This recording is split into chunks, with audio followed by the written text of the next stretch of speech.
प्रदीप शर्मा जी। महाराज जी, इनका प्रेम के ऊपर ही एक प्रश्न था महाराज जी।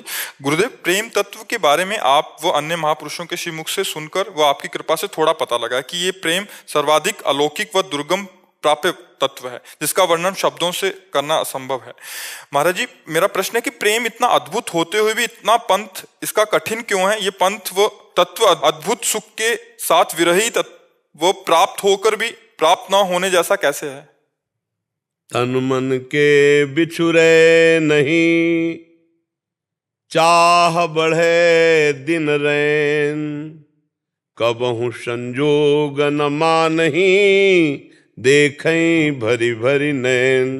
तन मन से प्रेमी कभी बिछुड़ता नहीं, मन भी प्रीतम के पास, तन भी प्रीतम के पास, पर ऐसा लगता है मैंने कभी देखा नहीं। तन मन से बिछुड़ना भी नहीं है पर तृप्ति भी नहीं है, एक अंदर से भारी व्याकुलता है, मानो कभी नहीं मिले। अरबरात मिलवे को निस्दिन, और निस्दिन मिले ही रहत, मनो कबहु मिले ना। ये प्रेम मीरा जी इसीलिए कहती, जो वैसा जानती प्रीति किए दुख होए, नगर ढिंडोरा पीटती अजी प्रीति ल करियो कोई। ये बहुत बहुत ही अमृत है, प्रेमामृत। पर ये पहले आग से जलने पर फिर प्रेमामृत का अधिकार, विराग में पहले संपूर्ण संसार के राग को भस्म करके एकमात्र प्रभु, एकमात्र अपने प्रीतम, उसी में लगन लग गई। अब उस अव्यक्त को जिसको देखा नहीं, उसके लिए देखने के लिए तड़पण है।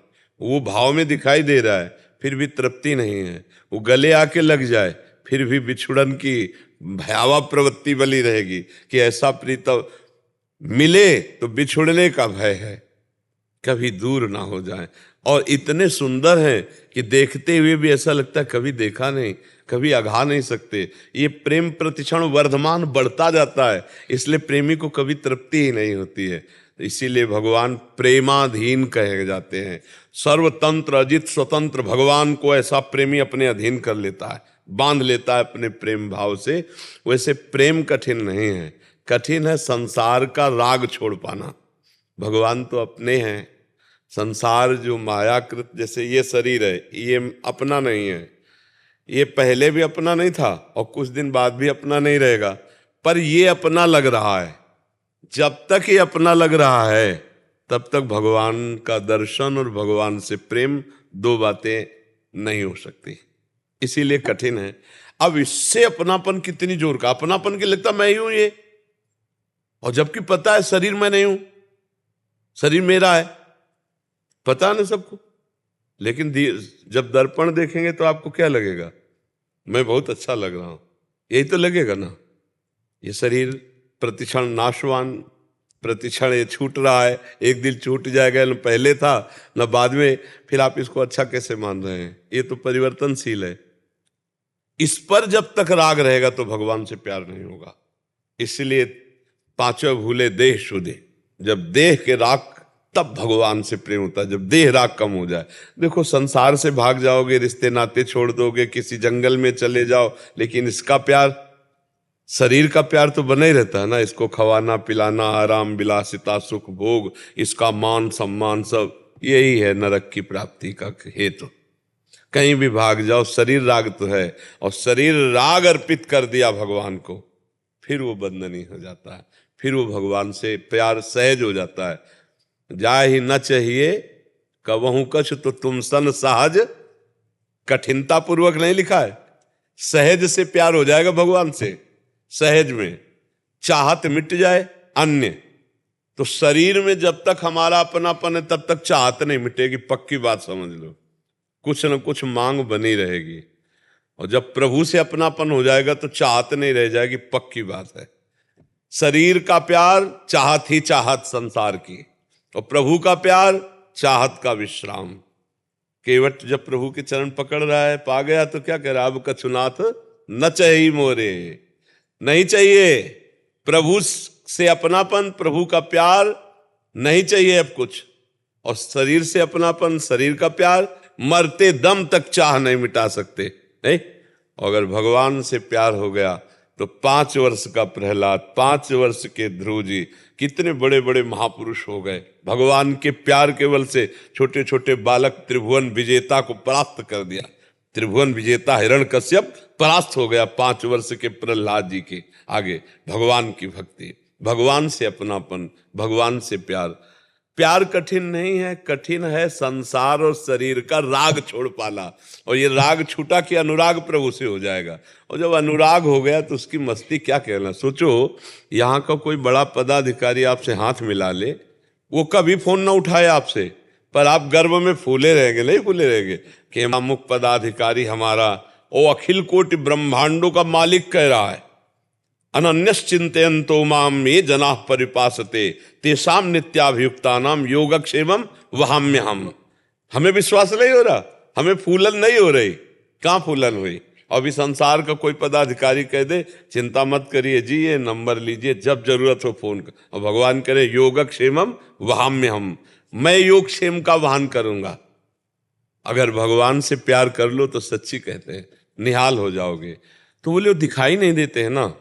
तो देखो, जैसे हम अपने असली पिता को नहीं पहचान सकते, माँ के बताए हुए वचन पर ही हम विश्वास करते हैं, नहीं करते ना।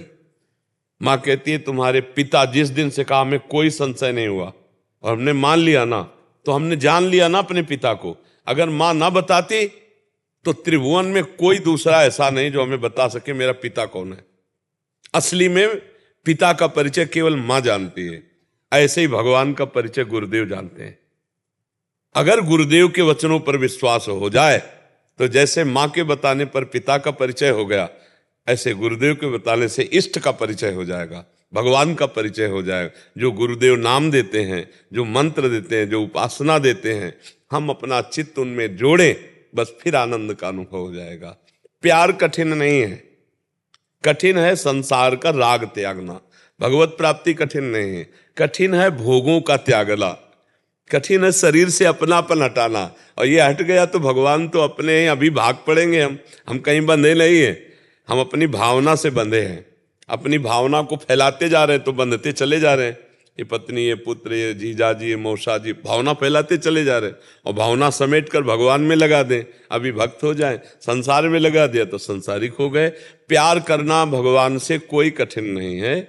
कठिनता इसलिए दिखाई दे रही है कि इन संबंधों से प्यार हटा पाना और शरीर से प्यार हटा पाना, ये बहुत कठिन। और ये हो जाएगा नाम मंत्र जप से। जितना मंत्र जपोगे, जितना नाम जप करोगे, सत्संग सुनोगे, एक नशा चढ़ेगा भगवान का और वो आपको घसीटेगा, आपके मन को, आपकी इंद्रियों को भगवान के। अगर एक बार भावना में भगवान आ गए फिर कभी मन छोड़ेगा नहीं प्रभु को, ध्यान रखना। एक बार इतने सुंदर, इतने कृपाल, इतने बलशाली, इतने महिमा में मेरे प्रभु, फिर तो झूम पड़ता। तभी भक्त नाचता है, कभी अट्टहास करके हंसता है, कभी रोता है, कभी नाचता है, कभी समाधिस्थ हो जाता है। ऐसे प्रभु का आनंद मिलता है। तो नाम जप करो, भगवान के लीला चरित्र सुनो, सत्संग सुनो, कोई गलत आचरण मत करो, दूसरों को दुख देने वाली क्रियाएं ना हो, तो धीरे धीरे हमारी चित्तवृत्ति भगवान चुरा लेंगे। भगवान का एक नाम है चित्त चोर। वो अपने भजन करने वालों के चित्त को चुरा लेते। जो अभी मन चंचल है ना, इधर उधर भागता, भागने दो, तुम चिंता मत करो, तुम भजन करो। वो चित्त चोर ऐसे इसको चुरा लेंगे कि ये कहीं जाएगा ही नहीं, पंगु हो जाएगा। पर रोते रहोगे, रोते रहोगे, आनंद की उमगन में रोते रहोगे। इसलिए नाम जप बहुत जरूरी। नाम जप और सत्संग और अपने आचरणों को पवित्र रखो। जितना पवित्र आचरण रखोगे उतनी ही परम पवित्र वृत्तियां उठेंगी, और परम पवित्र वृत्तियां ही परम पवित्र भगवान की तरफ हमको आकर्षित करें। ये पाप वाली बातें भगवान से विमुख कर देती हैं।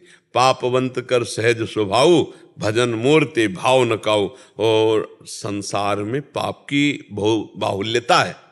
आपको पाप कराने वाले मित्र मिल जाएंगे, पाप कराने वाली बातें अच्छी लगेंगी, इसकी सुविधा मिल जाएगी।